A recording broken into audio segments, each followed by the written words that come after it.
So this is the guy from the Cajun Navy who is down from Louisiana to do his own research. He is a nonprofit organization. These are Riley Strain's parents, and they did hold a press conference today. And as of right now, he said he's the only person that's here in Nashville with boots on the ground to do his own investigation. And he says that will change within the next few days. And he wants everybody that wants to help to come to him, and they're going to have a planned and organized organization to do research and to find Riley Strain. So I'm going to post the clip from today of the press conference. In the bar footage would be Riley and his friend going down the stairs just before he exited the bar. His friend turns around and goes back up the stairs. We're not focusing on a lot of the stuff that happened earlier. We're still pushing forward, and we're trying to figure out where he's at now.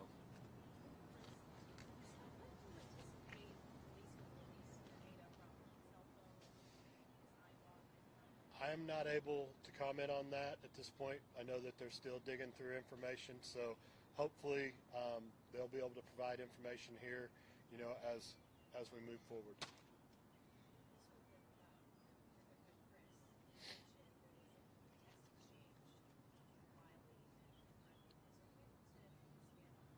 We know that Riley was possibly texting and communicating with multiple people. Again, we don't know the exact people. We don't know the exact timeline, or who the last person was. Anything right now would kind of be speculation on our part to Yeah. exactly what that was. No need to muddy the water. So I'm sure the detectives, as information becomes available that is pertinent like that, they will provide to us, and we will share as we can. And again, we have a couple representatives from the police department here, and that may be a question that you could ask them. Before they come up, there's just, anybody else have questions for the family before I interrupt? I do. Michelle, the last time you and I spoke, you told me he was here with 50 of his fraternity brothers. Not one of them left the bar to go with him. I know you were close, that was some of his friends as well. What have those conversations been like since? With the boys. I mean, they're heartbroken also. I mean, he's their best friend. And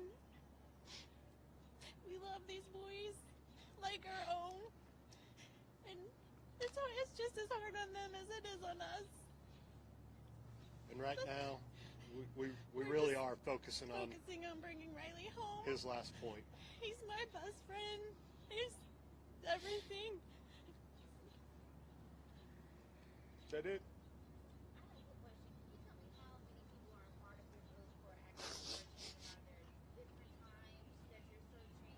So we are an all-volunteer organization.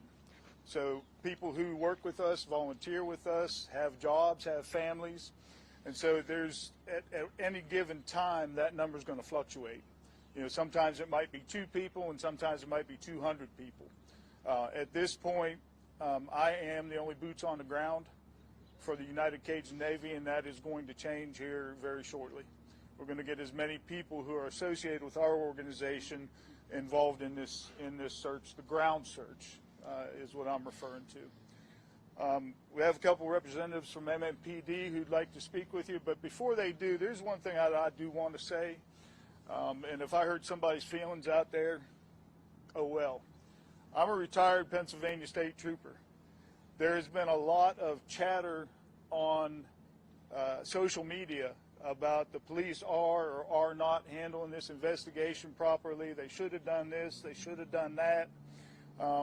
If you're not a trained police officer, your speculation is just that, just speculation. I've been in constant contact with Detective Chandler, and I know that they have been making every effort that they can to bring this investigation, this search to a close. So please, you folks out there on social media, think real hard about what you're going to post before you post it. And that goes as well for posts about the family and about this investigation. The family doesn't really need to see posts on social media that say, well, maybe there's a serial killer out there and that's where he chunked him in the water. That's not cool.